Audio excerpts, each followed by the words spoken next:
Hello. Hi. Welcome back once again to Wheel Takes. I coughed midway through. To Wheel Takes, a podcast about the Wheel of Time, a series of fantasy novels written by Robert Jordan and finished by Brandon Sanderson. I'm Gus. I've read all of them. And I'm Allie, and I'm a first-time reader of The Wheel of Time on book 11, Yes. chapter 4. Yes. This podcast only contains spoilers for what Allie's already read, and again today that's everything up to and including Knife of Dreams, chapter 4. Allie, how you doing?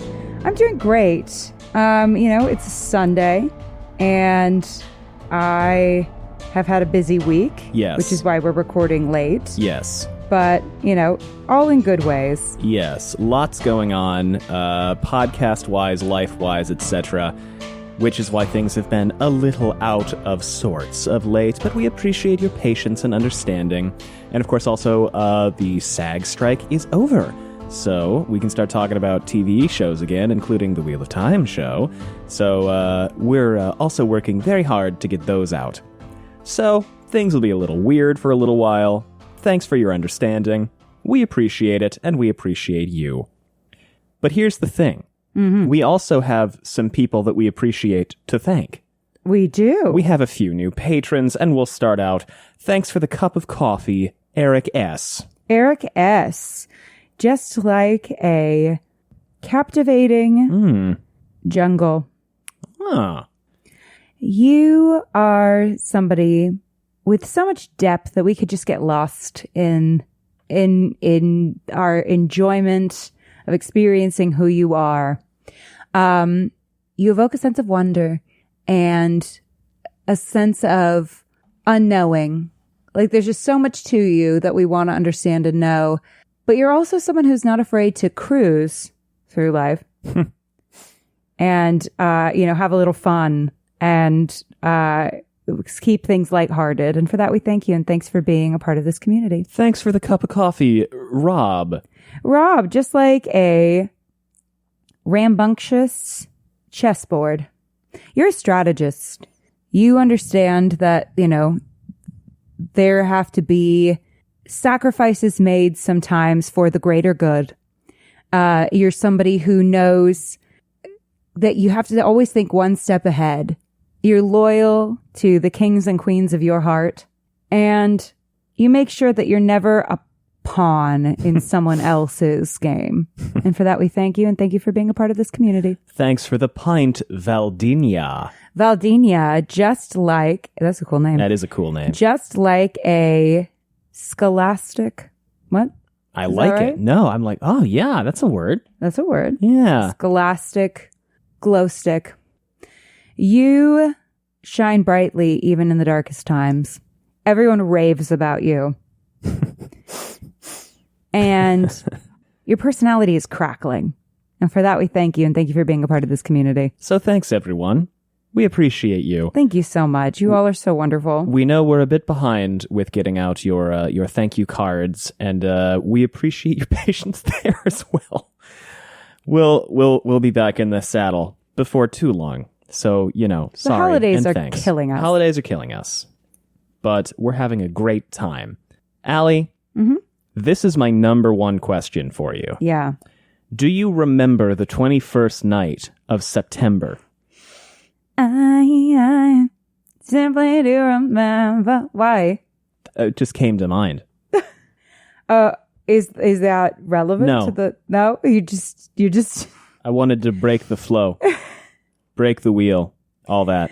Is this your roundabout way of asking me if I remember where we left off? Well, I was going to ask that next. Do you remember, where did we leave off? Oh, God. Were we with Perrin? No, we're with Perrin now. We're Frustratingly not so. yet with Perrin, actually. Perrin's the second chap. This might be a bit of a shorter episode, because I'm looking now and I realize these two chapters are less than 30 pages. Yeah, it will be a shorter episode. That's okay. That's okay. That's all right. We had... We always say that, and then... 4 hours later. I know. All right, chapter 3. We'll find out if this actually is a short episode, but... They know. They always know. They always knows. Okay, wait, what hold did on. I just say? I'm going to go through process of elimination. We weren't with Matt. We weren't with Rand. We were someone special, some different than we normally are with, right? Not an Emmons Field 5. Correct. We were with an Indirectly, somebody who's near an Emmons Field 5. You're not going. This is going to be a deep cut to remember because this is a character that we had not had a POV chapter for before. No, it's like an Aes Sedai whose name starts with an S. With a B. With a B. Oh, Bannon. Bayanin. It was the rare Bayanin chap. Yes, she went to go. This idiot went to go visit Elida Because she's a spy. because she's a spy. A spy. For what purpose? Elida is absolutely, unbelievably incompetent. She is. What good is it keeping her in power? Just to keep everyone together, which I get because the unity world in is ending. the face of the apocalypse and all that. But at the same time, are we really ever going to get unity under Elida? Unlikely. I find that to be hard to believe. Allie, we're going to pick it up at chapter 3. It's called At the Gardens. That's the logo. It's a snake. It's the Forsnaken. It's the Forsnaken. I have to take off my sweatshirt because it's hot now. Allie, do you have notes? I do. For chapter 3. This one was super interesting. It's the return of the Forsaken, for lack of a better term, to borrow a term from Survivor, the Forsaken tribal councils. Arengar and Moridin. Have we ever seen them together? I don't think so. Well, we've once. There was one meeting in book 8, I think. The one where Semirog was like, I have my charge squarely in hand. Or no. Where Arengar was like, I have my charge squarely in hand. And you were like, how? What have you done? What have you ever accomplished? Again, similar energy here. Where it's exactly this. Yeah. You are the one doing the least on the group project. I know. God, being in Arengar's head is hilarious, isn't it? Wait, okay, because I'm like, Masana toppled the White Tower. Uh-huh. Semirog killed the Empress of the Shan-Chan. Yeah, fucked up the entire Shan-Chan Empire. Moridin did all the shit that Ishamael did over the past few months. Who else is alive? Maggedion has fucked up Nynaeve several times. Grendel is doing something with Rodel Ituralda. Unclear. Well, she was the one who sent him to just do random harrying, and now he's started to actually be competent. And I'm pretty sure she killed Asmodean. Arengar right now is winning the most useless Forsaken contest, and is at the same time very much into his contributions to the group project, which I go, you picked a font. Now, on that specific thing note you said, just in the interest of consistency, I think we should use she, her for Arengar because that's what Arengar uses for Arengar. Sure. Even though Arengar, we're not going to have to get into all that. But just in the interest of keeping consistent with what the book uses. Okay, so it's the whole fam gathering. Okay, so Robert just casually dropped that Moridin is a Shamael. Yeah, it's just like, oh yeah, well, Yeah, Arengar just goes, I'm just certain that Moridin is a Shamael. And I went, thank you. I, too, am certain that is the case. New creature unlocked.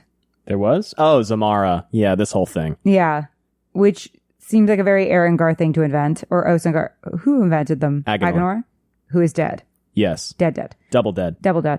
Okay, so I kind of ship Grendel and Arengar. No. Oh, God. And then I went, okay, maybe not. Yeah, no. Because at first I was kind of like, okay, they're both hot women. They both, have ambitions. Yeah. And then Arengar started being so creepy, and I went, nope. Yeah, actually, then Arengar spends the entire chapter thinking of Grendel as her prey. Okay, but if Arengar weren't the worst, if Arengar weren't horrible, if Arengar was just like a baddie girl villain, and weren't like, would you not kind of ship them though? Queen of Assailants after Tai. I just want hot people to get together. I do too. Not these ones. Not these two. No. Not that though. No. They think Samael could be alive. These people are behind. It's funny because at this point, Robert Jordan had been going to signings going, no, he is gone. He is done for. He is out. And then they're like, okay, everybody, new plot thread. Samael might be alive. What do you think? So at this point, Robert Jordan was saying, openly saying he's toast. He's out. Would he change his mind / would Brandon Sanderson renege on that? Well, this isn't Sanderson yet, though. Well, I know, but Sanderson is next book. True. So, the question is did Robert go in his notes, never mind Brandon, bring him back? Psych, actually. Or would Robert Jordan psych his readers like that? Because I kind of feel like that might be a fundamental betrayal of trust. If you tell your readers flat out definitively the character is dead only to bring them back later. If you're like, oh, actually, never mind, that was more interesting. I don't know. What do you do as a writer in that situation? Writers who are listening, because I know I have a few. What do you do in that situation? Like if your readers come up with an idea that makes you go, ooh, actually, I could do a lot of interesting stuff with that. But you had previously said, no, never mind. No, that's not going to happen. Do you go through with it, or do fans feel mad that you do that? I think it depends on the thing, right?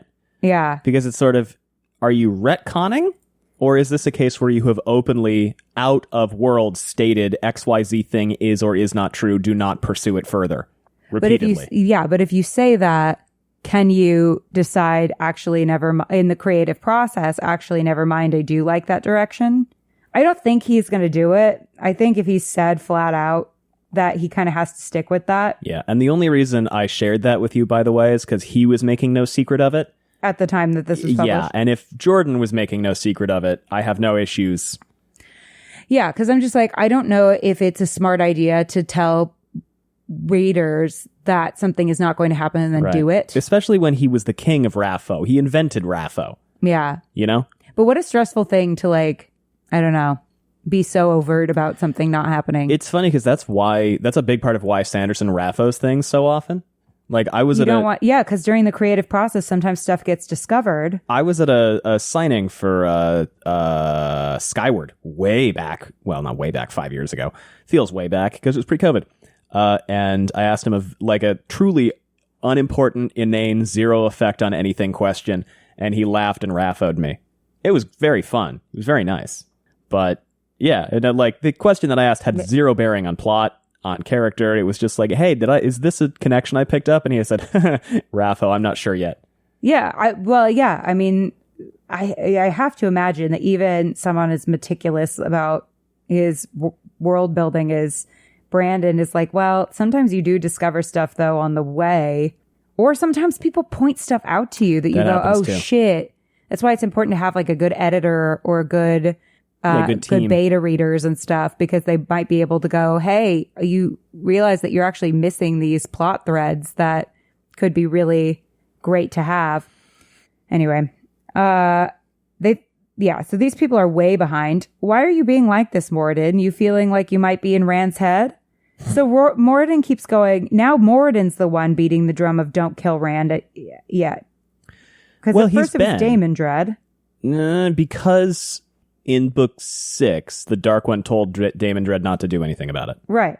Well, because I guess he has to die at the right time, right? Or they want him to turn. They want Rand to turn? Yeah, I think they want more than anything else. And this is another thing that's kind of that's still an option. Emphasized from day one in the show is that they want Rand to flip.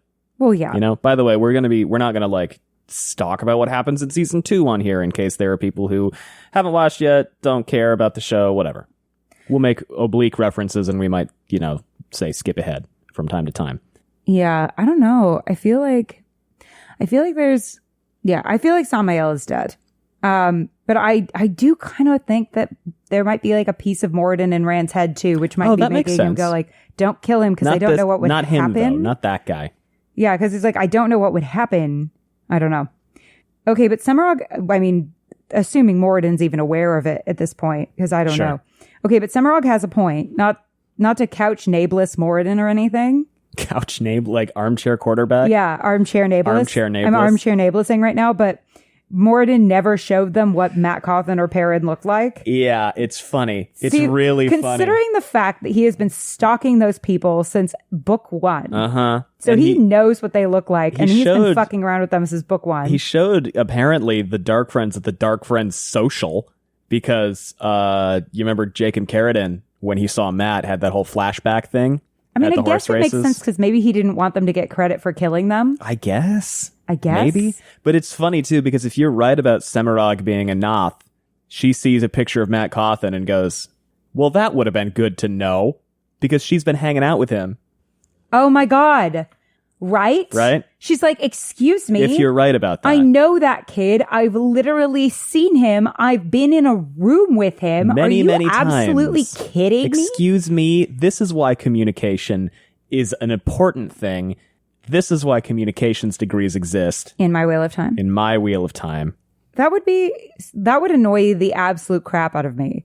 They also should probably show, since Megiddian is there, frickin' Nynaeve and Egwene as well. I know that at least Megiddian knows what Nynaeve looks like. Mm-hmm. We don't seem to be having these communication issues in the show yet between the Forsaken as much. Well, I mean, there's only 2 of them. Right. No significant spoilers for season 2 in case people haven't watched. Right. But, I mean, they both know what all of them look like. It's book 2, admittedly. Book 2, 3. So a bit different. But, give it time. Give it time. Give it time. I think a big part of the reason why... I'm sure there will be. I think a big part of the reason why communication among the Forsaken was bad from books like 3 through 8-ish is because Ishamael was gone. So they were just running around doing whatever they wanted and actively plotting against each other without any proper oversight or guidance. They lacked their leader. And Yeah. Damon Dredd tried to step into that role, but really could only get Masana and Semirog to work with him. Yeah, and they've always kind of worked together, right? Right. They're a trio. They're kind of they're the group, which is interesting that all 3 of them are still very much alive and very much apparently on top of the game. Where do you think Damon Dredd is, by the way? I still can't figure it out. I think because if he's not Mazrim Taim, Which it seems as though he's not, based on everything in book 8 and 9. no, because they looked like him. Yeah. Like for a second, I was like, this is definitely him. And then all of a sudden, it just started to feel like that's not what's happening. I definitely think that he's reporting to Damon Dredd, but then where would it be advantageous for Damon Dredd to be? I'm just thinking, like, is Rand suddenly surrounded by any men who seem interesting? Well, I mean, I guess what I would ask is there's Davram. Where is there But I don't think that that's it. Where is there a vacuum to be filled, right? Because, or where might it be advantageous? And I don't even mean individually. I mean, like... I still think it's dumb that no one's in the Borderlands. It seems like no one's in the Borderlands at the moment. Like, Grendel's over in the... Aradaman area, and creating quite a bit of chaos over there, it seems. Semirog's with the Shan-Chan. Someone should be with the Shan-Chan.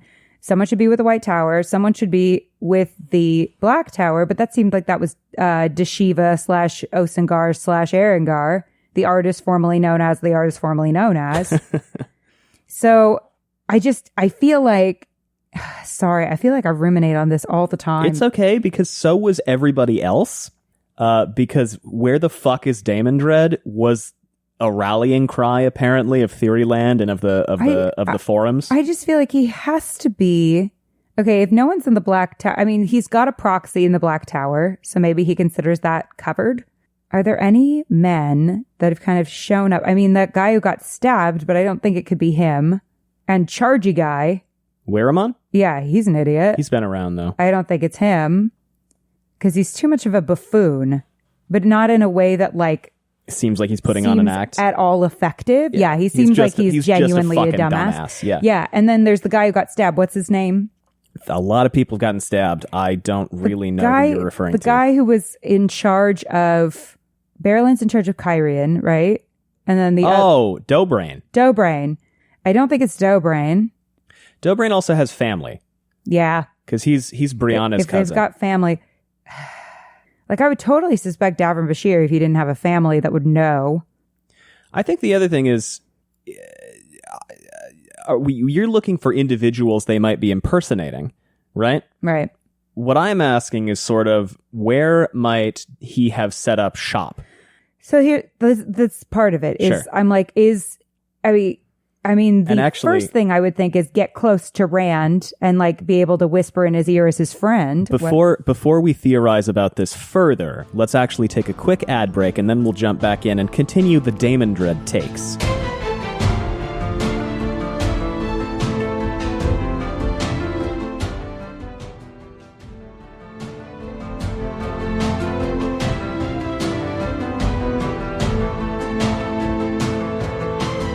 Welcome back.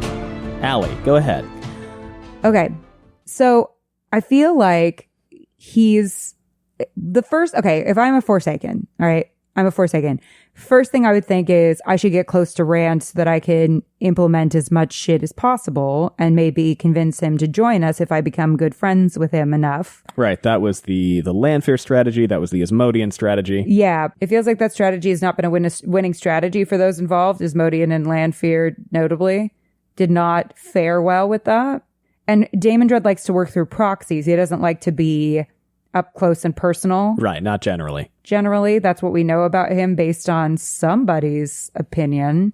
And I trust this opinion. I feel like that's a clue. Who was that? Was that Samael? Oh, Samael. Yeah. So it feels like then he's probably not doing the strategy that everyone else is doing, which is, all the boys were doing, which was like, put myself in the position of power in a city and just like set up camp. Because it seems, well, let's consider the Forsaken.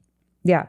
We've got, Gone Too Soon, which is Agenor and Balthamel, who were just like, I'm going to come out and swing my dick around and die. And their jobs were to turn the towers against each other, right? And then they came back as spies, yeah. Yeah, well, make it so that the Saladar group and the Black Tower wouldn't hook up. Yeah, seems as though that's what they were doing. But that failed. Then we've got I'm going to take control of a country in a very, very direct way, right? Robin, Samael, Balal.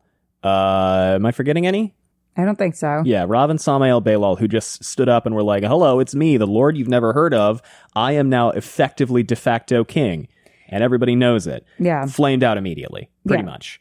Not the best strategy in the world. Then there's, I am going to basically take captive and run in a proxy way the people in charge of a certain area. So that's the Grendel strategy, it seems. That's the Semirog strategy. Yeah. Semirog's like, I'm going to take out the person in charge and put my puppet in. Probably. Seems like it. And that seems to be Masana's strategy as well. Seems like it. So play from more of the shadows, which is way smarter. Seems to be working pretty well. Yeah. Well, none of them. All three of them are alive. Yeah. None of them have died yet, but I think that may change. Yeah. And then you've got sort of. Well, it will change by the end, but I think it may change soon. I think we'll probably lose. I'm thinking Semirog first. Sure. I think she made too bold of a move by killing the Empress. That was a big move. It was a big move. Well, especially now if she's the fake daughter of the Nine Moons. That's putting yourself out in the open play. Well, right? and she's theoretically going to meet Rand this book. Which I is a choice.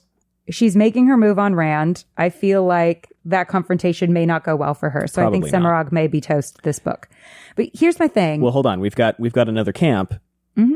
We've got the free agent, play my own way group, which is Moghedian, Lanfear, and Asmodean. Mm-hmm. Not one of them is doing particularly well. No. So it seems like the play from the shadow strategy is best, right? Seems like it. And also notably, so here's the thing. Although Ashamael is de facto ruler because of all this stuff. Daemon Dread works through proxies. That seems to be, that's been explicitly stated as what his strategy typically is. So he's definitely not going to do the typical boy route, right? But it also seems like he's too interested in being a leader to go the free agent route, right? And notably, two of his allies, his closest allies, Masana and Semirog, are doing the play from the shadows strategy. My thing is, I'm wondering if Daemon, and obviously Daemon Dread is doing that in part with the Black Tower. I think there's no way he's not involved, given that he was really ready to take credit for Dumai's Wells. Fingers in that pie, yeah. Yeah, definitely. So I'm like, maybe he has his proxies in multiple locations. Could be. But I think there's got to be somebody manning that fucking blight border. There's got to be somebody there. Well, what's going on with the Borderlander rulers right now? They're all fighting. No. Well, they were all fighting, and now all of a sudden they're weirdly unified and going to do something to Rand. Either pledge allegiance, which I think might be what they're doing, or trying to murder him. One of the two things is going to happen. They're either going to swear oaths to him, or they're going to smack the shit out of him. It's one or the other. But if they're swearing oaths to him, that's what's like, if they're smacking the shit out of him, then obviously Daemon Dread's involved, right? But if they're pledging an oath to him... I also don't think that would go well for them. So no, it wouldn't. It'd be stupid. And they don't necessarily have all their, like, it's really like the rulers and like a smallish army. It's not... It's like 10,000 guys, I think. Oh, that's a lot, actually. It's a sizable enough honor guard. No. Well, especially because now the numbers are just getting comically massive. Yeah. I mean, that's not a large army compared to what Rand's got. And, like, I'm sure the Borderlands could get a bigger army than that. Yeah, they didn't send their whole force down. They sent essentially a strong contingent. Yeah, which makes me feel like that means that they're not going to attack because that'd be stupid. And they're just camped out in the woods unless outside. Unless they want to do like a weird Kingland. Assassination thing, but I don't think that'd be the smartest move. So my thing is and she talked about I have my issues with Davrin Bashir, which I feel like is going to be you can't swear an oath for me. That makes me look weak and stupid. The other thing is, I guess, all of the Borderlanders rulers are operating in secrecy about this, and does it seem as though there is outside influence compelling them to do this, or does this seem like something they're doing on their own? It seems like they're... Here's the thing. They randomly got together. This is the weird part. They were fighting. They were, There was a lot of internal turmoil in the Borderlands. But it was mostly within individual nations. Right. Over whether or not to align with the dragon. Probably. Reborn. Seems like it. So because this is my thing, is if all the Borderlanders are uniting, I've talked about what an important stronghold the Borderlands are. They are. In terms of increasing chaos, because if the Borderlands fail, everything that's in the Blight swarms in, down. And the people in the southern lands barely even think that they exist. Bonered. So they're fucked. Utterly boned. Right? They're fucked if that happens. So that's a massive defense area that definitely needs to have somebody there. Yeah. Right? The fact that they're all aligning all of a sudden in secret is weird. Right? It seems out of place with what Robert Jordan's kind of thesis is, in a way. Yeah, sure. That like everyone's going to put their own self-interests before. Was it out of nowhere, though? Because this came after 4 to 6 books of internal conflict. We didn't see it. Is Damon Dredd so focused on what's going on with the Black Tower that he doesn't notice that they've all secretly aligned? Maybe. So you're hedging on the Borderlands. Hedging is the wrong word. You're betting on the Borderlands. I mean, that's where I would be. Right, it makes sense. That's the smartest place to be. Like, the fact that none of them went there is weird. Well, and it seems like we've got pretty much everywhere else covered, right? We had everywhere else covered. We had the South with Samael. Well, the South and also the Aiel Waste, right? A couple of people have kind of played at the Waste. We've got Asmodean made a play at the Waste. That failed. And then Lanfear made a play in the Waste. That failed. And then Samael actually succeeded in getting the Shido on his side. He picked up after Asmodean. So the Waste is covered. Yeah. The Westlands seem to be by and large... Covered by Grendel. Grendel and Missana and a number... And the boys were there, and then they fucked up and failed. And Rand is kind of consolidating pretty strongly the remaining pieces of that. And then we've got Semirog. Well, Samael and Balor were in the south, right? With Tyr and Ilion. Yeah. Yeah. Grendel is in the west, and like Maggedion was playing around in Tanchico. Yeah. Right? She was looking for the sad bracelets for a way to control Rand. So she was looking for kind of like a cheat code. Also, by the way, where are the sad bracelets now? Do you remember? With Surath. Yeah. Oh. Surath, who is... Oh. Going to meet with Rand. Yeah. Oh, that's their plan. So sorry, not to. They want a sad bracelet Rand. Not to back away from probably. That's a good strategy, Semirog. That's a good strategy. But to go back to what we were discussing, just looking at areas to control, Semirog seems like she's got Shan-Chan and now the west half or chunk of the Westlands under control. Mm-hmm.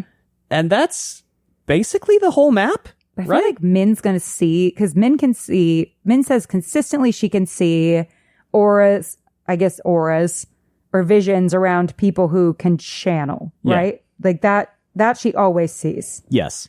Like people are kind of a mixed bag. So I feel like she's going to see, quote unquote, Tuon and go, this woman is bad. Bad. Probably. Which, I mean...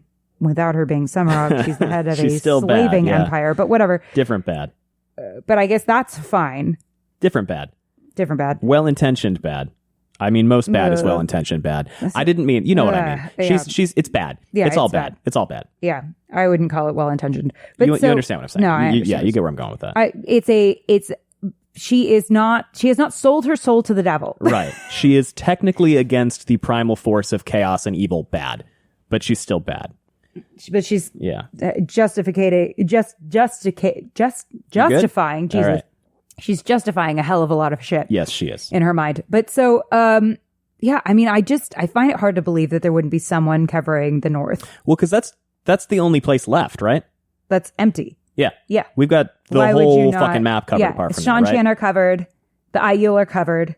Everyone's covered but the North. And I'm like, do we really think they leave the North alone when it is the most important defensive stronghold in the fucking map? Well, I guess the question might be, is that worth it to try to crack that nut? Why would it not be worth it? I don't know. The Blight is this whole nefarious... I mean, at some point, we are going to have to deal with the Blight. Oh, yeah. Right now, it seems like Knife of Dreams are dealing with the Shan Chan and trying to get them under control. But at some point, one, we have to take Malkir back. Seems likely. That's gotta happen. We have put that on ice forever. I mean, we have to take back Malkir, right? I mean, at some point, that's gotta happen. It's been set up from the beginning. Before the last battle, I think, we've got to address that whole creeping Blight situation. Like, the Blight is imminent, oncoming. So that's gotta be... I mean, there's a part of me that's like, what? Is Daemon Dread the Blight? Like, is he the one kind of pushing it forward? Is that where he's hanging out? Could be. I mean, the Dark One might have that covered. Sure. I mean, I guess Satan, and we can't discount Satan's works. Yeah. But he's going to need someone there still because he can only do so much. He can only poke a bit. Yeah, but Shai Al Ghul, he seems to be able to... And now there's Shaidar Haran, so who knows? Yeah. The boner himself. I mean, I feel like that's the only place he could be. Unless he's like hanging out somewhere else, like with the Finn or something, but that makes no sense. Why? No, that would be kind of unexpected. That would be... They seem to be doing their own thing, and then I feel like he would have had visibility into Lanfear, right? Yeah, I mean, my thing is like, I'm looking at Semirog, Masana, and Daemon Dread, and I'm like, what are their goals?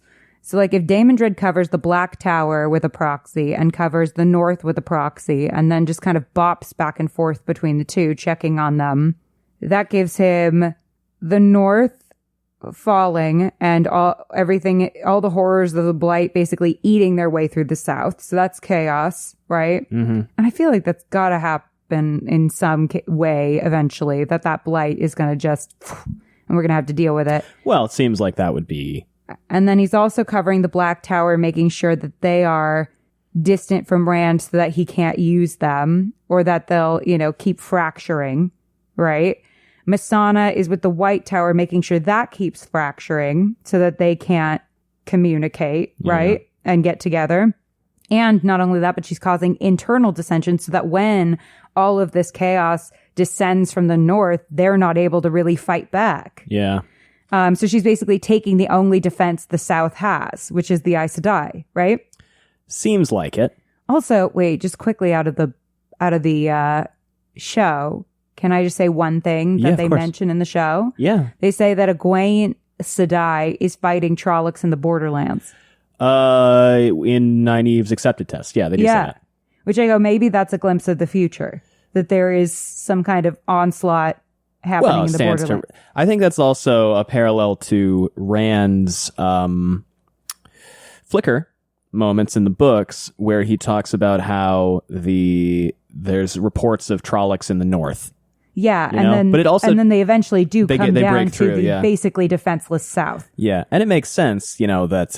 So that's got to happen. Oh, that's it seems like it would stand to reason, right? That's been foreshadowed from the beginning. So then why wouldn't Daemon Dread be there? That's got to be partially where he is. So then we got basically Daemon Dread also then fucking up and Masana fucking up the only two defenses they could have. And then they have Semirog basically causing internal dissension in the other army that they could use.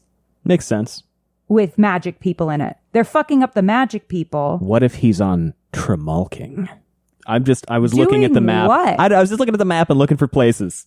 I'm like, the only other group that's uncovered is the sea folk. And I'm like, no one gives a fuck. No. I like respectfully, no one gives a fuck. Like, what would they do? Well, how would they be helpful? I mean, I guess they have they could be a navy. No, but that's true. Because if you were looking at groups of people who channel or who have powerful channeling bodies, yeah, it's the sea folk, the Aiel, the Aes Sedai, the Shan-Shan, right? Right. But I feel like they went for the most organized groups.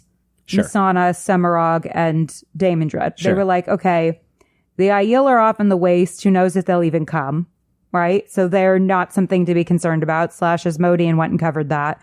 The South, once the Trollocs come, they're fucked. Like, once, like, the Blight just breaks open, they're fucked. All right? So who gives a shit about the South? We'll deal with them when we deal with them. Plus, the other boys are there, right? And the West, same deal. They're fucked once all the horrors get unleashed from the Blight, being held back by the North. But the only thing that's really going to stand in the way of the Dark at that point are the organized groups of channelers. Right. So if we take them out or make them unable to communicate, that basically fucks everyone. That's chaos forever. And that does pretty much make sense with the thematic through lines from the Age of Legends, right? Yeah. Lack of cooperation between groups, lack of cooperation particularly between male and female channelers. Yeah, I mean, I think we should look at Tenobia's group and just say, the only thing that's giving me a question mark is what does having them unite under the dragon do? But it seems like internally, a lot of their people are very torn about whether or not they want to work with Rand, right? Maybe. I'm not sure. Where are you getting that, though? Where am I getting that? Yeah. That they were having all of this infighting before. But it's over.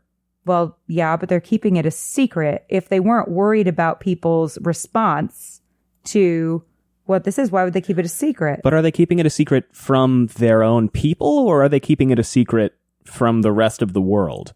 Why would honestly, they need to keep it a secret from the rest of the world? Everyone else seems to be uniting under Rand at this point. I mean, if you were in Europe and suddenly the king, if you're in Spain and suddenly the kings of, France, Lotharingia, all of the different petty Germanic kingdoms and Norway came to your doorstep, you'd be freaked out. And if you were, I don't know, Bulgaria looking on at this, you'd be like, what the fuck?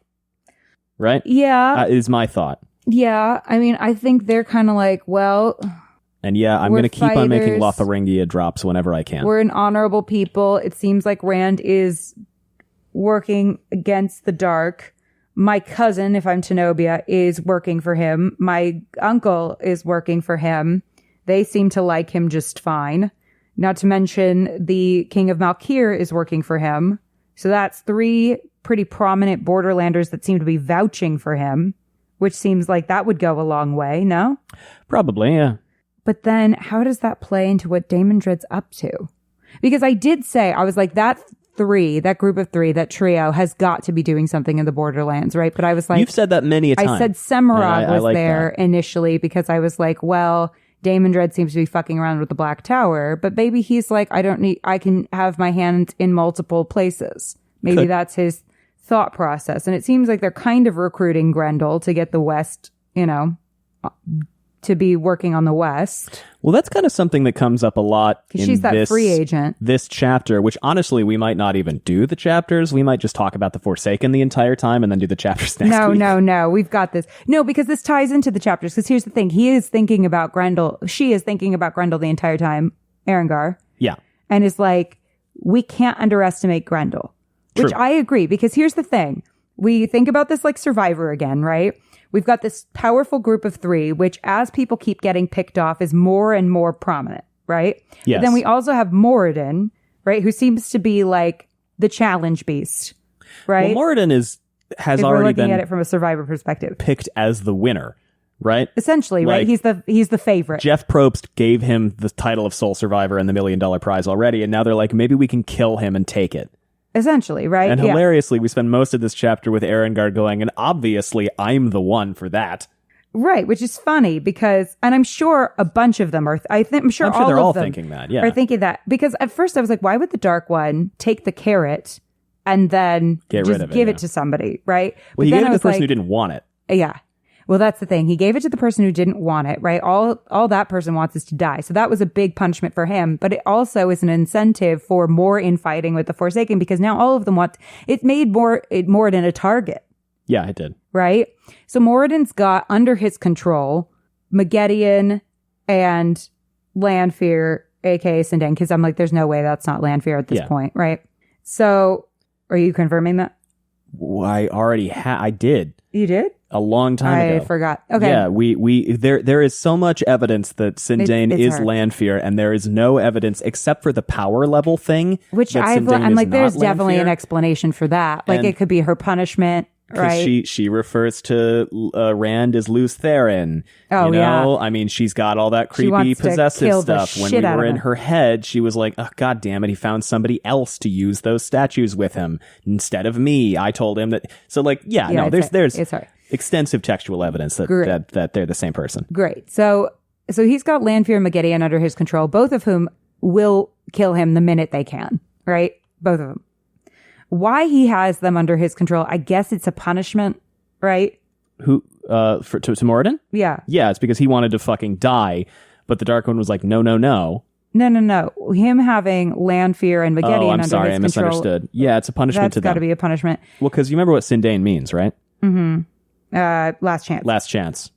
So they've got that, and now she's a straw-haired chit on top of everything else. She is. Well, I mean, what's the punishment? I'm using huge air quotes for punishment. What is the punishment of stuffing Lanfear into Sindain? She looks like Ilyena. That's part of it. Which I feel like is on purpose. Be reductive. He won't know who stereotypical. She is. He won't know who she is. What's the punishment to Lanfear in stuffing her into Sindain's body? She's not as hot as she was before? Yeah, to be reductive and roll my eyes a little bit, they put a Jackie into a Marilyn. But Marilyn's hot, though. I agree with you. But yeah, they put her into a Marilyn, which also just so happens to also be the type that Luce Theron picked over Lanfear. Yes. So there's that. And I don't know, maybe the power level thing is also a punishment. I don't know. I don't know what the Dark One can do. Apparently he can bring people back from the dead, so he can maybe lessen their power level. Could. Also could be that the Kasuva's interfering. I don't know. Yeah, I feel like one of them might kill Moridin, but that makes no, but there does need to be some kind of final confrontation, I feel like, between Moridin and Rand. I mean, you also said there had to be a final confrontation between Agenor and Nynaeve. Right? I still maintain there should have been. I would agree with you. I think that would have been thematically appropriate. But I think funny how he went out. It was hilarious. I think he kind of swapped Agenor as the boogeyman for Nynaeve to being Magedian. Yeah. Which makes sense. They had more direct interaction and all. Well, yeah, I do feel like Magedian and Nynaeve will have a final confrontation between the two of them, partially because then it's like Rand doesn't have to kill a woman, which, you know. The classic. Yeah. I think it's those three, these three, and then playing the middle are Agenor Erengar and Grendel. And being in the middle is like a dangerous place to be. Yeah. Well, it's funny too, because Erengar is like swaggering about being in the middle and is like, you and I are unaligned, therefore I'm going to be predatory to you and put you under my thumb. And Grendel, to my read, and having been in her head, is just sitting there like, you fucking idiot. I love being in the middle. I love being unaligned. This is great. Samael's gone, so now I can do whatever the fuck I want. But Erengar, I think, appropriately recognizes that Grendel is a very dangerous player because she is unaligned. Yeah. Because that makes her very difficult to predict. It is a very difficult game to play, the middle. Oh, yeah. It's the hardest game to play. In Survivor. Like, if you can play the middle, you will probably win at the end, unless you piss off everybody. Yeah. That's the only hard part. So when we're talking about playing the middle in Survivor, usually there end up being a couple alliances that are of large number, and then a handful of people who are unaligned and who kind of are courted by either side for numbers. In the end game, once the merge happens, there usually tend to be two alliances that start to pick each other off. And if you are in the middle, you are either easy pickings, or if the alliances are smart, they realize you're a potential number. Yeah. So then they both start to try to court you. But if you play badly, you either piss them off enough that they want to get rid of you, right? Both sides decide you're a target because you keep on jumping back and forth. Yeah, because then you're unpredictable, and then they want to get rid of you because you're a loose end. And both sides want to get rid of you. And they don't want to vote for you at the end because they think you're slimy. Yes. Or you are just cannon fodder, where they're like, man, who cares? They don't want to. They don't want to take a risk. For instance, Alliance A doesn't want to take the risk that the person they're targeting in Alliance B has some kind of sneaky secret power. So instead, they just dump their votes on you in the middle. Yeah. To safely eliminate somebody who's not one of them. However, if you are an adept player and you are good at, and obviously the people who are in charge of the alliances also tend to be aimed at a lot. Big time. As are the people who are the lieutenants. So they're like closest. That is the person that usually gets fucked the most. Yeah. Is the person who's like the second most powerful person in the alliance, because they don't want to take out the head. Because then if you are a powerful person in the other alliance and you take out the head of the alliance, then you become the most powerful person and then everyone wants to kill you. Right. So this is the thing. Moridin right now is the most powerful person of the most powerful alliance, right? He is the guy. Well, he doesn't have an alliance, right? Well, he has Lanfear and Magedian who have no choice but to be in an alliance with him. Yeah, I think Moridin, honestly, why I enjoy the Forsaken politics of books 4, 5, and 6 so much, and 7 a little bit, is because there is no leadership and there is nobody coordinating these people. And, initially my first read of that stretch of the books was basically they're so incompetent and stupid and they can't do anything right. And then when you read me your breakdown of sort of here's what all these things are, and you described Demise Wells as, 3 different people fighting over the football of Rand. Mm-hmm. And you kind of cracked into what you thought the Guards were doing. The way, and the way you put that really helped me go, oh no, actually all these people have very, very specific and clear intentions. And they're pursuing them fully. And I think the only one who is really still pursuing her intention fully is Grendel. I think pretty much everybody else has now, to a certain degree, bowed to Moridin. Whereas, for whatever reason, either they don't know what Grendel's doing or something else, Grendel appears to be continuing to kind of skate around in the background doing whatever the fuck she wants. Well, Moridin confronted her not that long ago. Did he? About what? He showed up at her place with Sindane and with Lanfear and Magedian and kind of threatened her a little bit, which put her a bit on the back foot. Yeah. But what we know about Grendel is Grendel will never be second to anybody. Right. Which I respect.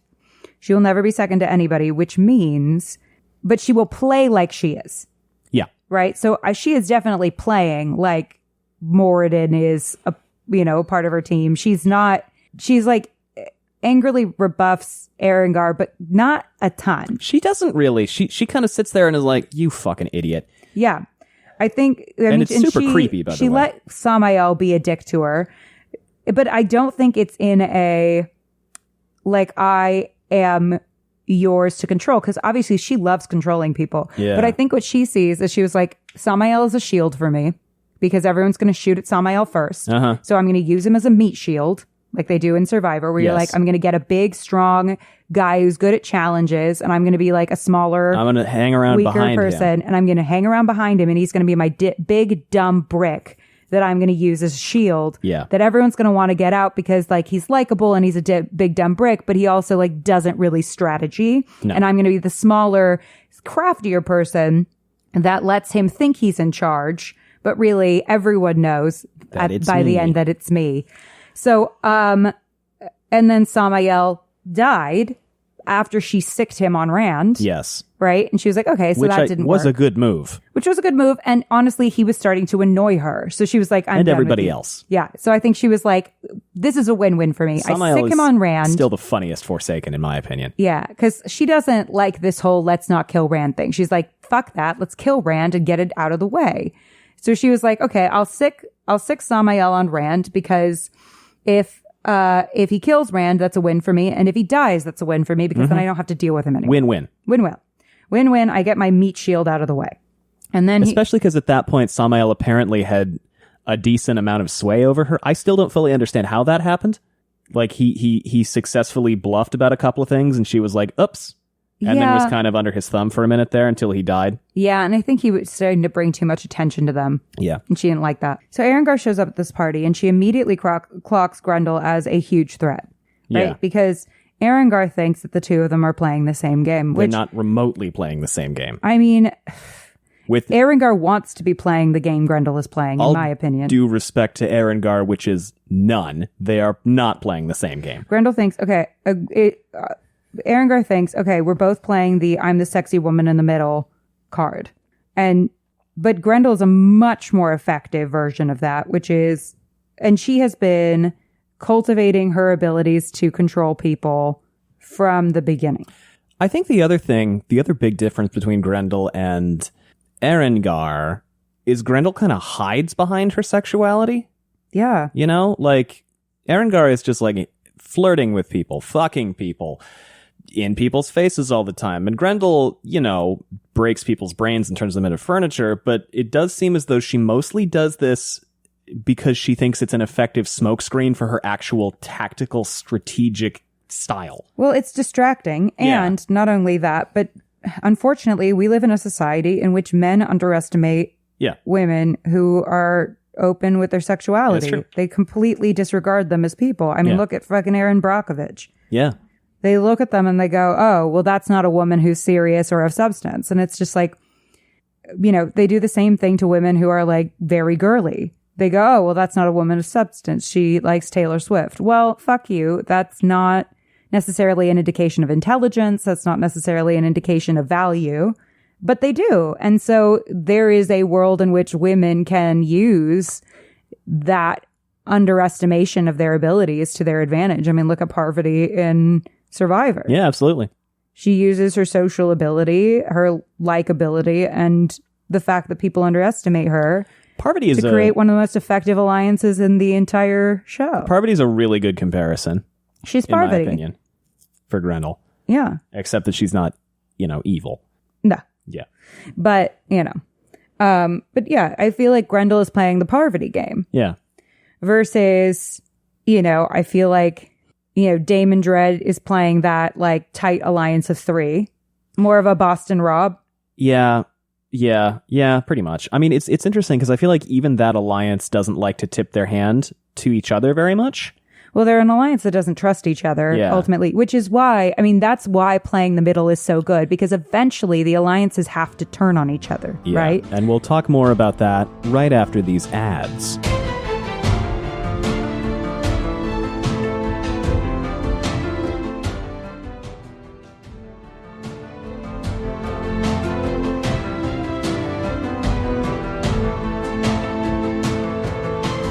Welcome back.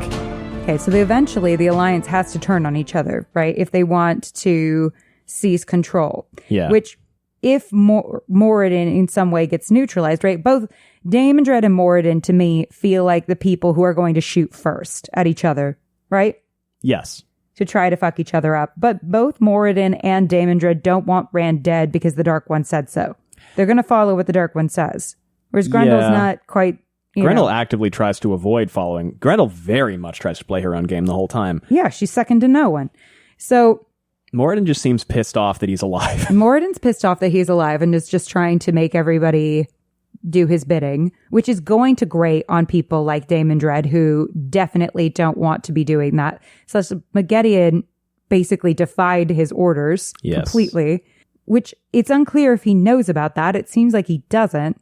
He's pissed that someone didn't show. Masana got in trouble for not showing. Masana got in trouble. Yeah. So she's a little bit on the back foot right now. But I think that it's going to chafe at Damon Dredd that Moridin is giving them orders. And he, to me, is the, like, opposing alpha male type, which Survivor does attract some of those opposing alpha male types that shoot at each other and take each other out, not realizing that, like, Damon Dredd doesn't realize that once Moridin's gone, he's the target. Yeah, most likely. Oh, definitely. I mean, once Damon Dredd's gone, once Moridin's gone, Damon Dredd is the threat. I remember I played an online game of Survivor one time where I was considered the biggest threat, and I went to the second biggest threat, and who I knew was controlling the vote and I knew was coming for me, and I went to him and I was like, you realize that the minute that I am gone, like, I am your smokescreen. The minute I am gone, you are gone too. And he considered it for a minute and then still voted me out. boom, he was out next. That'll happen. And I was just like, what did I say? What did I say? Because to me, I was like, it makes more sense for us to secretly work together. We should secretly work together because otherwise they're just going to go boom, boom, take us both out. Yeah, that's what tends Why don't to we happen in duke it out at Survivor. the end? Yeah. And he didn't listen to me. And then we both ended up on the jury. But like, so this is my thing is I'm like, Damon Dredd has to time when he takes out Moridin very carefully. I don't think he will because I think his ego will get in the way of realizing what's best for him. If he succeeds in taking out Moridin, right? Because respectfully to the Forsaken, which is not much respect, they do still seem to be a little tied up in their own heads and games and seem to be kind of missing, you know, a lot of what actually matters, which is that the good guys are still kind of running rampant. Mm-hmm. Okay. Especially if you write about Moridin and Rand being in each other's heads. Well, that's going to create a big wrinkle. Probably. Well, I think it might be the way that Rand comes back. Yeah, you mentioned you thought they might transmigrate a little bit. Because otherwise it's kind of silly. Well, yeah, and we've like, talked about how it's very careful, hard to do a Jesus I'm back return from the dead, from the yeah, dead. without it feeling cheap. Honestly, I've never been satisfied by it. No. Because it makes the sacrifice seem less. Yeah, of course. Yeah, it lessens the sacrifice, you know. So I tend to not like the we're back from the dead folks. I think sometimes it can be done well, but it's like rare. Yeah, I think that's the only way that he can come back from the dead in a way that I would be like, okay, we laid some breadcrumbs there, unless we lay some more breadcrumbs before it happens somewhere else. But to me, that makes sense. Yeah, but he's not. Yeah, so that's going to introduce a different wrinkle because it feels like the more that they're in each other's heads, the more weirdness may occur psychologically. Yeah, probably. Like, are they going to try to start taking each other over? Could be.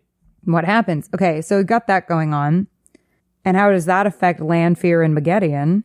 Like, if Lanfear finds out that Rand's in Moridin's head, that'll be weird.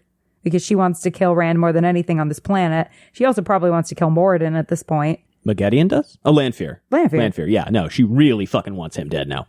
Yeah, and I'm sure that Moridin is also on that list. Probably. So we got that, and then... Probably quite high on that list. Very. If I were Moridin, I wouldn't trust them with my sleeping. Yes. Yeah. I would sleep with one eye open, controlling those two women. Because I'm sure...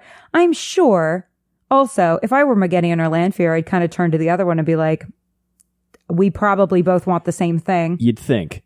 That would make sense. But I don't think that will work. Because ultimately, Rand has to take over Moridin's body. Possibly. I don't know.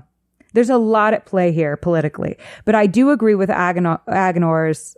Arengar. Sorry. They changed names so many times. Yeah. I do agree with Arengar's assessment of Grendel. That she is the loose cannon in this group. I think his way of trying to get her on his team was stupid, but that's because, her way of trying to get her on her team was stupid, and based in her still underestimation of Grendel. Constant. Yeah. Oh my God, yeah. She goes, we shouldn't underestimate Grendel. I should get Grendel on my team by underestimating Grendel. Well, because all Arengar is doing is falling for Grendel's trick. Exactly. That's all Arengar has successfully done is fallen for Grendel's trick. They all do. Grendel is smart. Yeah. Grendel's got a lot going on. I don't think she's going to be the last Forsaken alive. Probably not. But I do think she's an endgame player. I think she's the most interesting Forsaken to read about. She and Maggedion. Yeah. Well, Maggedion's on the back foot. Yeah. Has not been doing good for a minute. I hope that changes. I really do. That would be good. I hope that changes because I find her so interesting and I hope she has a final confrontation with Nynaeve. Yes. I do think there is a world in which Lanfear and Maggedion get killed because they try to kill Moridin.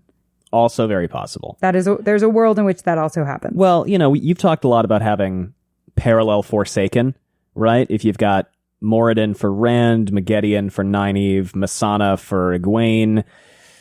Matt and Perrin don't seem to have one.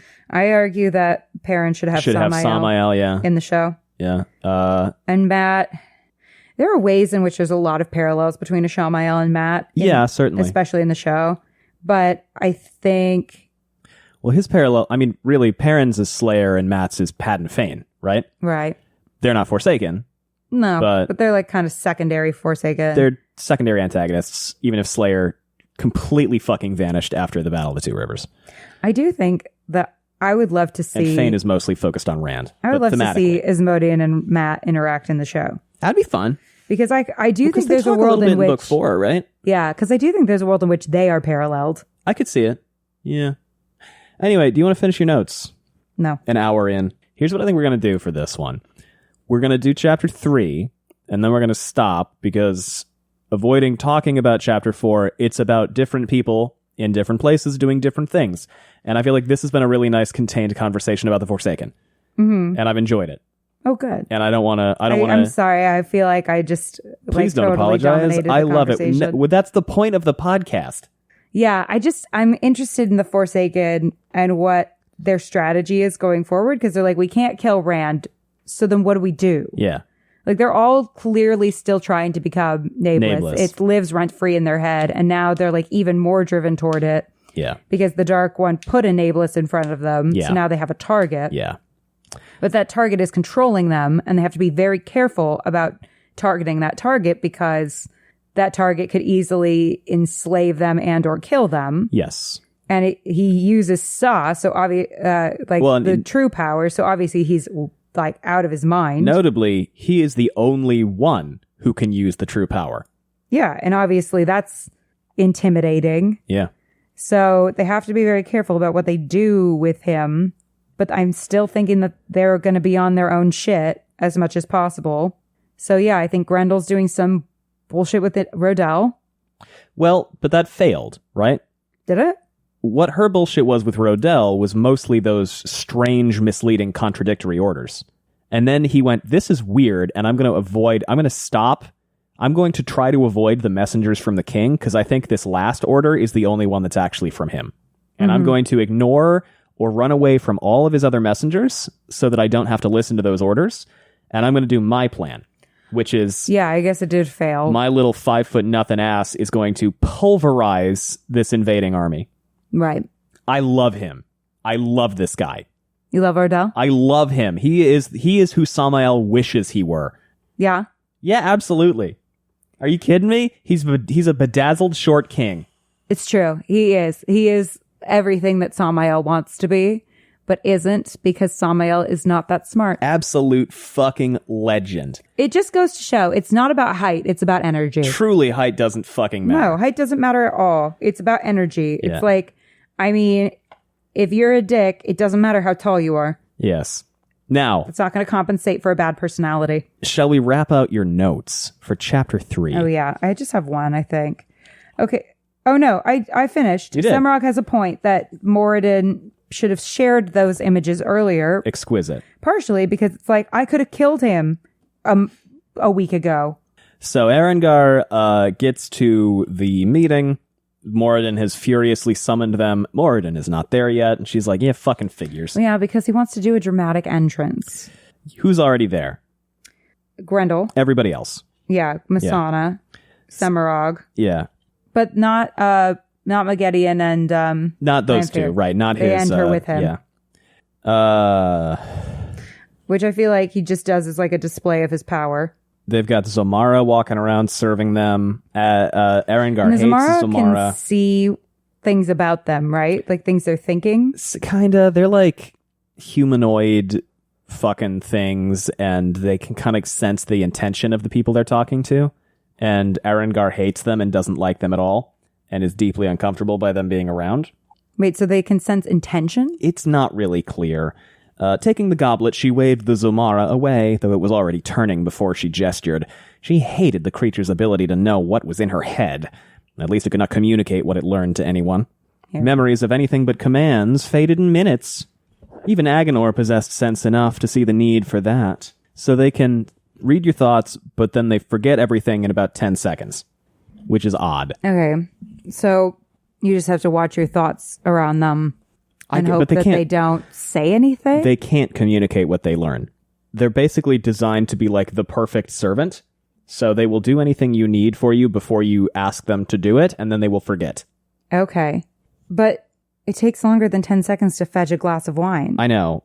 It says any memories of anything but commands faded in minutes. Oh, okay. So they know everything about you. Yeah, they know. Basically, but they don't remember the stuff that isn't like a direct order for them. They only remember direct commands. Okay. And I don't know if they can talk. And I like Erengar goes up to Grendel and goes, "Who do you think arrived first, Grendel? The shadow take me. Whoever it was chose a depressing setting." And Grendel is like, "Yeah, it was me. It was me, actually." She likes this place. "I arrived first," Grendel said, frowning slightly into her wine. "I have fond memories of the gardens." "What are these gardens? Do you remember?" They used to be gardens. Yes. They don't exist anymore. They got destroyed. Yes. And that's why it's depressing. Yes. But they're like really pretty. And Erengar goes, So do I. So do I. We'll never see the gardens again, but we'll see their like." And then most of this chapter is just Erengar being horrifically predatory and creepy at Grendel. Well, yeah, because at first I was kind of like, okay, well, maybe they're, uniting. They're both like kind of creepy and predatory. Maybe they're meant for each other. And then I was like, no, she's creepier and more predatory than Grendel. And therefore, no. Well, I mean, they're both creepy and predatory, but like in different ways. It's so uncomfy. Yeah. Because that's what Erengar says is like, listen, if Moridin thinks we're talking, he'll just think I'm trying to fuck. And Grendel's like, I hadn't considered that, but maybe. Could do, which I think is a bluff. Oh, yeah. She has no interest in her at all. No. Anyway, so she's, fucking creepy as shit. And then Masana pulls up, and what's she have to say? Masana pulls up. She looks rough. She's doing bad. Yeah. Yeah. Why is she doing bad? Because she just got punished by Shidar Haran. Yeah, Shidar Haran. Shidar Haran himself. Yeah. Which apparently was not a great time. No. And yes. I wasn't trying to spend too much time talking about Shidar Haran. No. He's the worst. Not my fave. No. She goes, "Why did you let her go, Erengar? You were supposed to be controlling her. Were you so busy playing your little dream games with her that you forgot to learn what she was thinking? The rebellion will fall apart without her for a figurehead." So does this mean that the things that she's dreaming aren't real? Maybe. I feel like the Shan-Chan one definitely is. Probably. What are the dream games? Like trying to fuck her up with bad information? Maybe, or the headaches, I guess. Because the headaches are all we've seen. State clearly is that she had headaches. She's like, hey, I've been messing with her head a little bit. Listen, I've had headaches before. Obviously, I'm a human being. Yeah. They're awful. They're bad. That is it. Definitely genuinely irksome. And, depending on the severity of the headache, maybe disabling. But, what has she done other than that? I guess she's hung out with Zalana. She hadn't done much, honestly. Like, that we know of, unless all these dreams have been false. In which case, what has that done, though? Not anything that I can determine right out now. Just giving her bad information? I guess. But I think the Shan-Chan one was definitely real, because she notably did not have Erengar there with her that night. Right? I believe. Yes. Because Erengar was really peeved that she sent her away. So that one was definitely real. And it's coming. From where? I don't know. Do they... Because I'm like, will Semirog do it? Would Semirog... Because Semirog's kind of controlling the Shan-Chan at this point, right? So would Semirog go attack the White Tower when Masana's there causing shit? Maybe. I don't know. Wouldn't that fuck up some of Masana's plans? Yeah, unless they're doing infighting. Could be that Semirog turns on Masana early.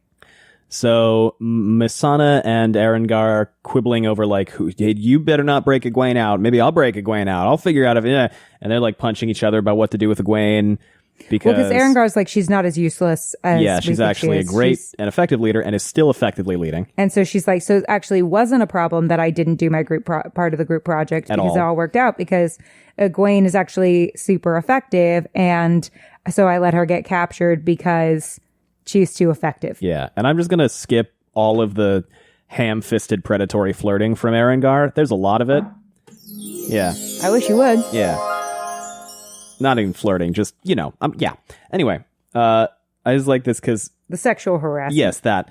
Moridin picks the most dramatic moment to enter. Oh my god. Because Masana goes, "It has been my plan from the start, Erengar.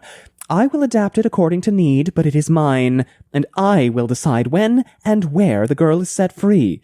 "No, Masana, I will decide when and where or whether she is freed," Moridin announced.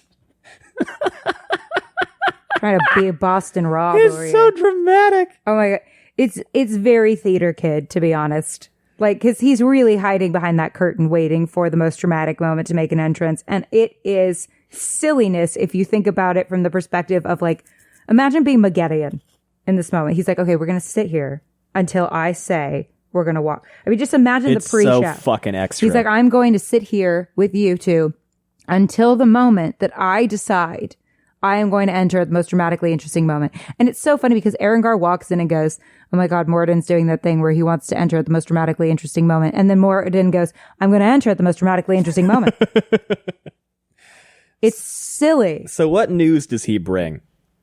He brings the news that, well, he says we can't kill Rand, which I'm like, this is every dark, like, Forsaken meeting. Every dark Forsaken meeting is, well, we're here.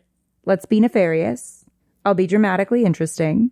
And we're not going to kill Rand. Also, we're not going to kill Rand yet. But he does say, let's kill his best friends. Well, we got to get there. First, he says, guess what? What? Sammy's back. No, he's not. Sammy is back. No, and everybody he's not. goes, Robert said he's not. Yeah. Unless Robert changed his mind, which he could do. But I just don't know if that would go over well. Grendel's like, I really don't think that's I really think you're fucking wrong about Grendel's that one. once again the smartest person there. And Daemon goes, he could never have borne staying hidden this long. And here's the thing. Wait, other thing. Please. Quick. So Grendel was the one who knew that Asmodean was definitely dead. She stated it quite confidently. Uh-huh. She's stating quite confidently that Samael is definitely dead. Grendel orchestrated that death. She was done with him. I mean, she helped facilitate it, right? She pushed him at Rand. Yeah. Expecting one or the other would die, and either way, she'd be rid of a troubling influence. So she's like, no, trust me, he's dead. I watched the whole thing from a distance to make sure. Samael needed to have every eye directed at him. And that was the problem. Moridin goes, nevertheless, Samael, or someone disguised as him, gave orders to Myrddraal, and they obeyed. So it was one of the chosen. Gave orders to Myrddraal. Well, what about Shidar Haran? That could also be what happened. But I feel like Moridin would know that? True. So one of the Forsaken gave orders to the Myrddraal? Yeah. What orders? Send a fucking shitload of right. of guys into the ways? Was it? Yeah. 100 Myrddraal and thousands of Trollocs into the ways. Into the ways? Yeah. What's the point of that? What do you think? Traveling? Where to? Well, who would benefit from this? So Grendel's playing her own game.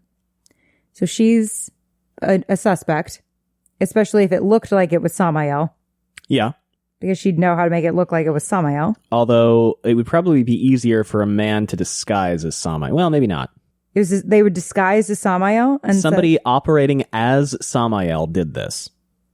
Have we seen Grendel disguise herself before? Yes. Only as once, the lady. Yeah. As the lady. And she would disguise herself when she was with Samael, because there was that whole thing where she kept making her boobs slightly bigger than Savannah's and making her cleavage slightly lower than Savannah's and all that. Mm-hmm.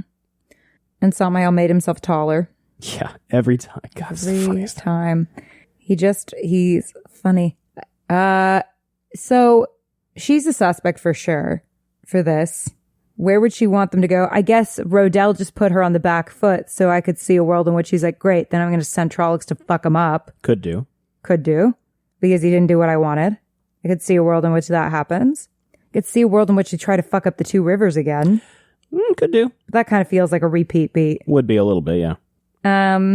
I could see a world in which with all the leaders gone from the borderlands. But why not just go right through the Blight? Why would they need to travel? Aren't they right there? They're not in the Blight. They're in the Ways.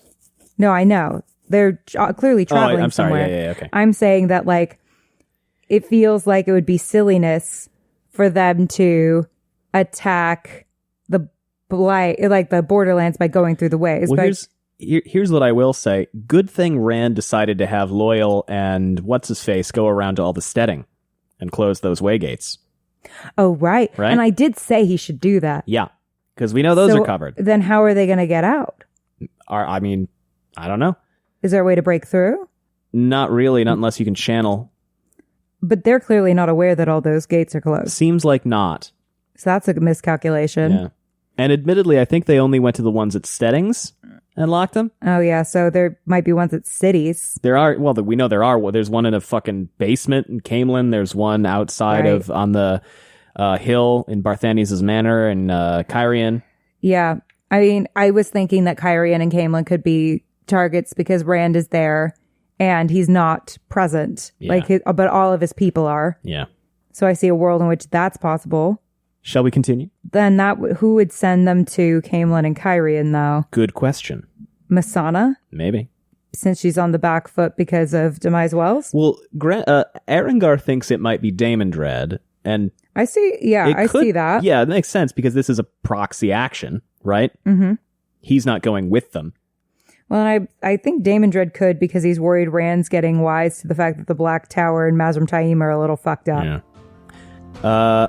We're going to continue right after these ads.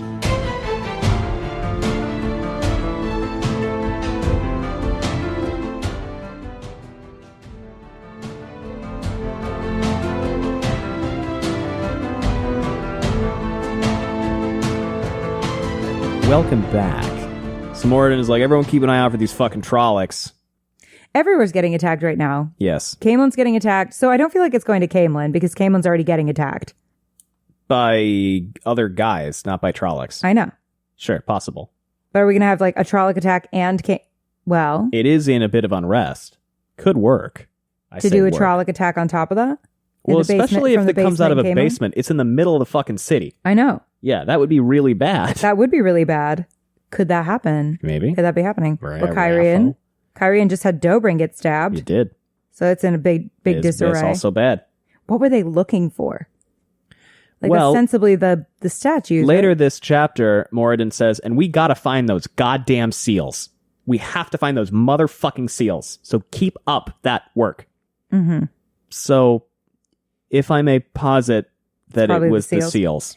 How many do we have? There are 3 left. 4 are broken. Does Rand has one? Rand has all 3. Rand has all 3. That's right. At least that's what they think. Well, he definitely has one because he almost broke one that Davram gave him. Yeah, I'm pretty sure Rand has all 3. And he has to break those by the end. They do need to be broken logically because you have to remove the faulty patch before you can fix the hole. Mm-hmm. Okay. All right. Let's keep going. All right. He goes, no one is allowed to go adventuring on their own any longer, as you learned to your sorrow, he says to Masana. That's not going to work out with Grendel. That's not going to work for her. Or any of them. And Damondred is like, yeah, dude, we know that the apocalypse is almost here. There's weevils in the grain, and there's ghosts everywhere.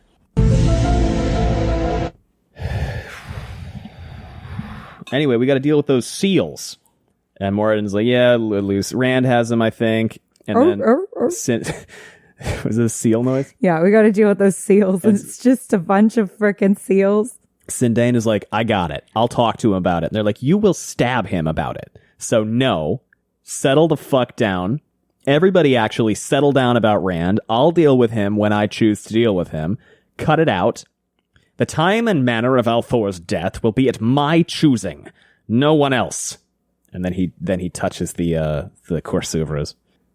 To just give an extra emphasis. If you want to kill someone, he went on, kill these 2. Suddenly, the semblances of 2 young men in rough country clothes stood in the center of the circle. Samrog's so pissed. Turning so that everyone could get a good look at their faces. One was tall and wide with yellow eyes of all things, while the other was not quite slender and wore a cheeky grin. Perrin Ibarra and Matt Cawthon are Taviran, easily found. Find them and kill them.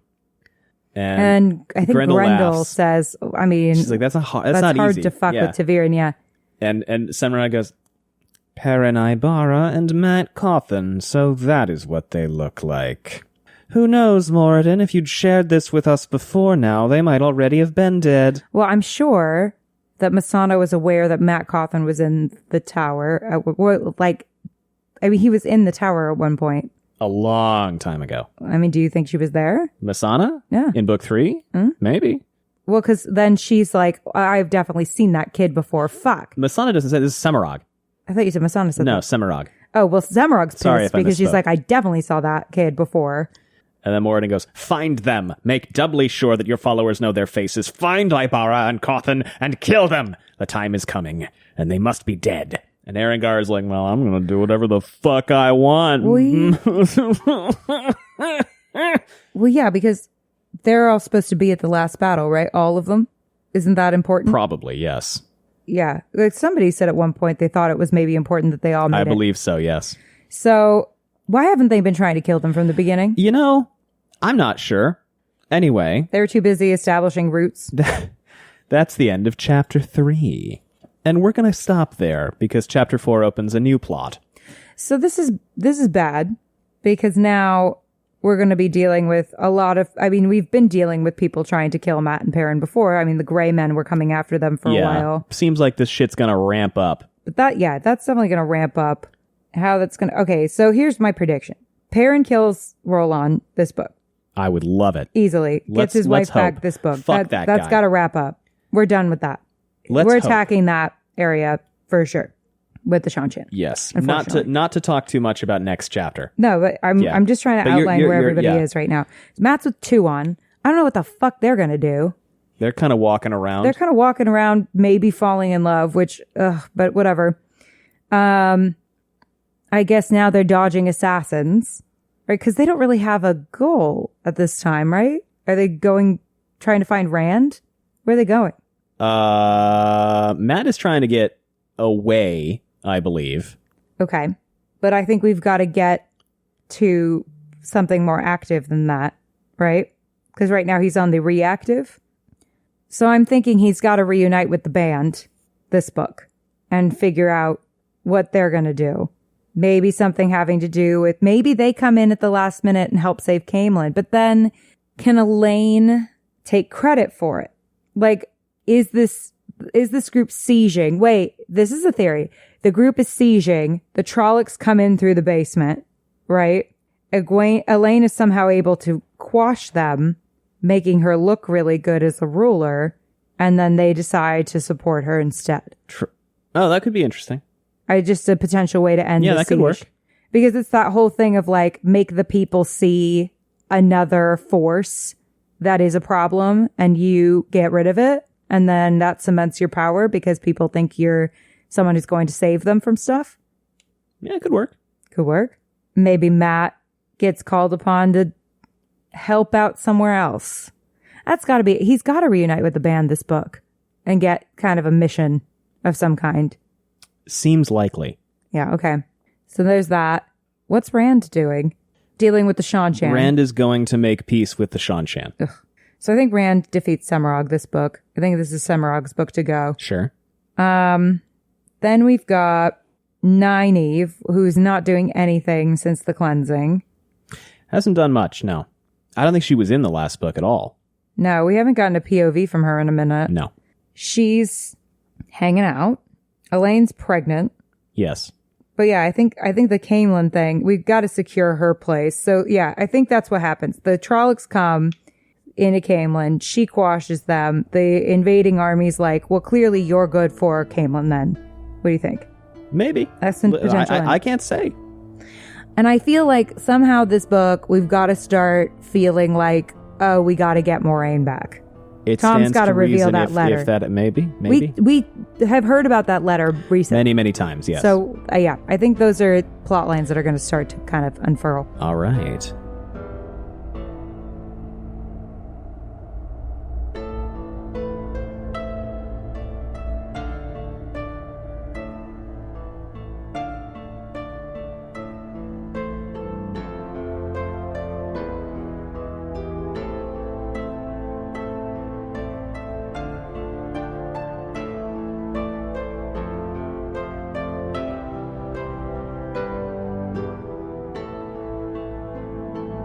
Well, thank you everyone for listening. We have social media if you want to know what we've got going on. It's linked below. We also have a Patreon if you want to support us that way. It's patreon.com/wheeltakes. And of course, you can always leave us a rating and a review, which helps a lot. Other than that, anything else, Allie? Should I talk about Survivor some more? Thanks for listening, everyone. Bye. Bye.